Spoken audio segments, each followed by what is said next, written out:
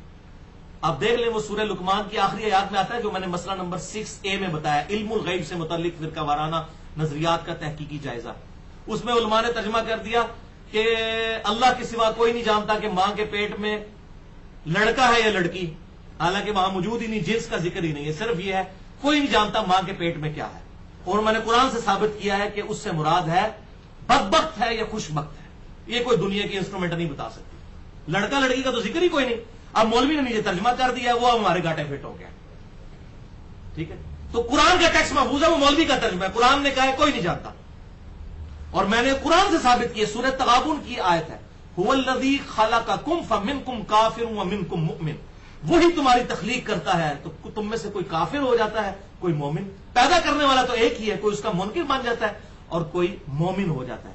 یہ ہے ماں کے پیٹ میں کیا ہے کہ یہ اب جو ہے وہ کیا بہت بڑا ولی اللہ بن کے نکلے گا، یا بہت بڑا گستاخ رسول بن کے نکلے گا، یا بہت بڑا مشرک نکلے گا، یا بہت بڑا مواحد بن کے نکلے گا، یہ کسی کو نہیں پتا. نار اور مادہ کی بات نہیں ہے، جنس کی بات نہیں ہے. تو اس لیے میں کہتا ہوں ترجمہ جو ہے وہ بہرحال انسانی کوشش ہے، اس میں غلطی ہو سکتی ہے، اور وقت کے ساتھ ساتھ کئی ایک غلطیاں سامنے آ رہی ہیں علماء کے ترجموں کی. تو اس حوالے سے یہ بات ذہن میں رکھیں. قرآن پاک عربی کے ساتھ تو یہ جو کہتے ہیں غیر مسلم کو ترجمہ دیں، تو خدا کے لیے تو یہ تو قرآن پاک کے ساتھ آپ اس طرح ظلم کریں گے. اچھا پھر اگر یہ نہ سمجھیں تو الٹیمیٹ علاج کیا ہوتا ہے آپ کو پتا ہے؟ پھکی. پھکی کے بغیر تو آزما نہیں آتا نا، جس کو میں اینٹی وینم اور لاجیکل آنسر کہتا ہوں فلسفیکل لینگویج میں. علم الکلام میں ہم اسے کہتے ہیں لاجیکل آنسر، منطق سے جواب دینا. پھکی پنجابی میں نے اس کی ٹرانسلیشن کی ہے کہ ان کو کہیں کہ اچھا پھر اس وقت دنیا میں 1,40,00,000 کرسچنز ایسے ہیں جو عربی لنگوسٹک جانتے ہیں. وہ انڈیا پاکستان بنگلہ دیش کے نہیں ہیں، وہ عرب کے کرسچنز ہیں. 1,40,00,000 لوگ کوپٹک کرسچن ہیں بائی برتھ، نسل در نسل. 140,00,000 کرسچنز جو ہیں وہ بائی برتھ عربک لینگویج کے ہیں.